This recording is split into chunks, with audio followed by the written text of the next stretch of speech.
All right, hopefully you can hear me over this machine. It's almost 7 a.m. and what you see here is what they call a dancing man. This is a thing that they use for in front of car lots and stuff. If you have a purple martin colony, that you're gonna get preyed on by owls. I promise you, owls will find your martins, and owls will decimate your colony. What they do is they will come at night when all the birds are sleeping, and then they will land on the box, on the martin house, and beat their wings against it and grab any bird that tries to flush out of the box. They flush the birds out of the box. If they can't reach in the holes and just grab them and pull them out. So a martin house design where they go in the entrance and they move to the left or to the right because the compartment is deep, that helps them. All right, but it doesn't stop the birds that are skittish from flushing out of the box. Some people put cages around they use wire, put wire around the house to prevent the owls from reaching in, but you're not solving the problem. The problem is the owl still gets onto the house. Some people make these elaborate cages around them, which is still dumb, because the owls still land onto that cage and shake it. Now, if I come out here at night and just shake that pole a little bit, some birds will fly out of that box. So you can put all the cages you want around the martin house. It ain't going to change anything. It's not going to stop the owls from landing on there and doing what they do. The best thing that I have found that has worked has been this. And let me show you. What I have here is one that looks like a groom, right? So it looks human. They sell these things in different colors and different shapes and all this other stuff and heights. So what I opted for is 6 foot high, which is a human size. And I wanted something that looks like a human being with a face on it. Not like a puppet, not something bright yellow and crazy looking and doesn't look real. And what I have learned, and I know I've had owl predation, because I will find when owls do that beating on the martin house stuff, they always leave feathers behind.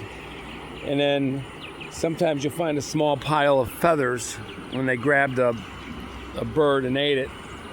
And I did find a set of wingtips from a martin. Now, typically I don't have an owl problem till later in the season when they got all the babies, but because I have so many and the martins are making noise at night, it's impossible for the owls not to be drawn. So you got two types of owls that are going to come. There's going to be usually the great horned owl, barred owls, and to a lesser degree screech owls. Screech owls aren't a bigger problem if you don't use the round holes and you use the deeper cavities. So anyway, this is what I use, and I don't put it in the same spot every night. I move it around the yard. So one time it might be over here, it might be over there. I'll put it behind me. I will move it around every night. And then the trick is too, I don't turn it on every night. It's kind of a risky thing to do, but when you use something like this, you can't let the predators think. You can't let them get used to it. If they think it's a person, it'll work. But the minute they figure out it's not a human being, it ain't gonna work anymore. So the idea is that you gotta move it around, and you can't use it every night. So what I typically do is I try not to use it on rainy nights. and then I turn it on usually before I go to bed, which sometimes is late as 1 o'clock in the morning. So I don't turn it on at sundown. I don't turn it on. I wait until I go to bed. And the reason is because at night, when I'm walking around the house, I look out the window, I check to see if there's an owl sitting on the house, because that's one of the things that they'll do. One of the things that owls will do too is they will go up to the highest point, and I've had this happen here, and they'll observe the martin colony from a distance. So what they'll do is they'll go up on a peak of my roof over there, sit on top of that. The other thing that they will do is, if you see that dead branch right there, that dead branch right there, they will go on top of that, and they'll look up, and they're observing where they're going to go. That's how they are. That's their MO. So anyway, that's kind of how I deal with the owls, and it's been very effective. And the other thing is I've got 2 or 3 of these sock puppets, or whatever the hell you want to call them, and they attach to the blower there with Velcro. I got another groom. I probably should have a bride, because they do sell those. And I do have one that looks like a scarecrow with a human face. So I'll alternate those when I move them around the yard.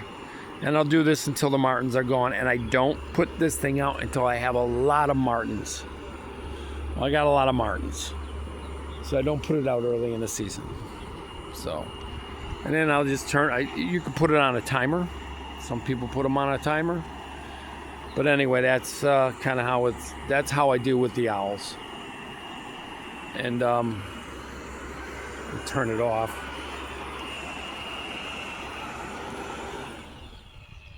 And then it just dies. And I usually will just fold it up a little bit, and I'll put a bag over it, or a bucket. And then I'll just move it.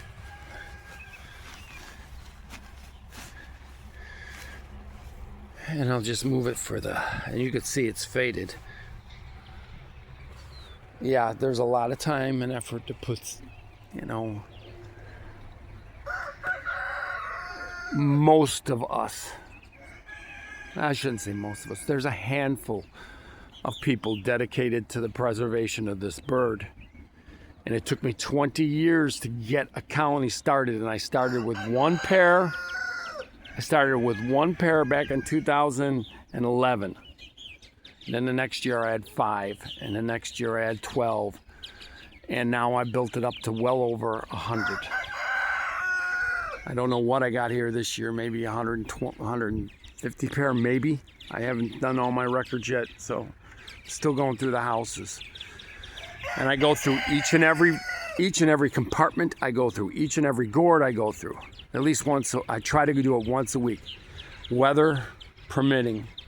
It's been very difficult for me to last this particular year, because I've been working like a fool, and I have a wife that takes up some time and that kind of fun stuff. But the birds are only here for a few short months out of the year to do their whole reproductive thing, and then they leave and head back to Brazil. But sadly, their numbers are declining. Because people take no interest in them anymore. This used to be a thing amongst farmers and such. And I will say that in the southern parts of the United States, they're more common because they don't get cold weather killing weather. And the birds are more common there. And there's a culture of having martin houses. The Amish community keeps these birds alive because that's part of their culture. But as we get more urbanized, more technologically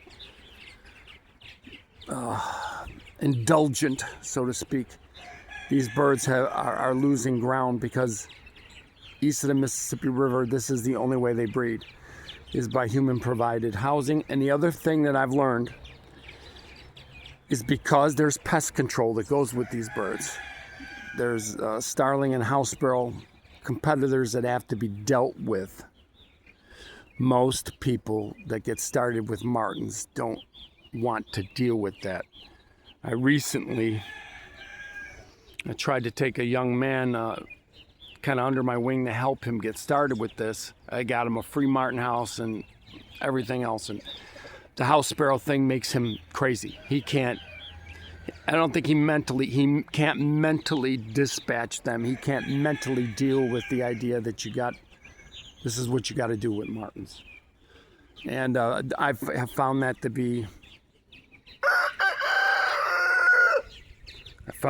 the case. That's Rusty. At least that's what my wife calls him.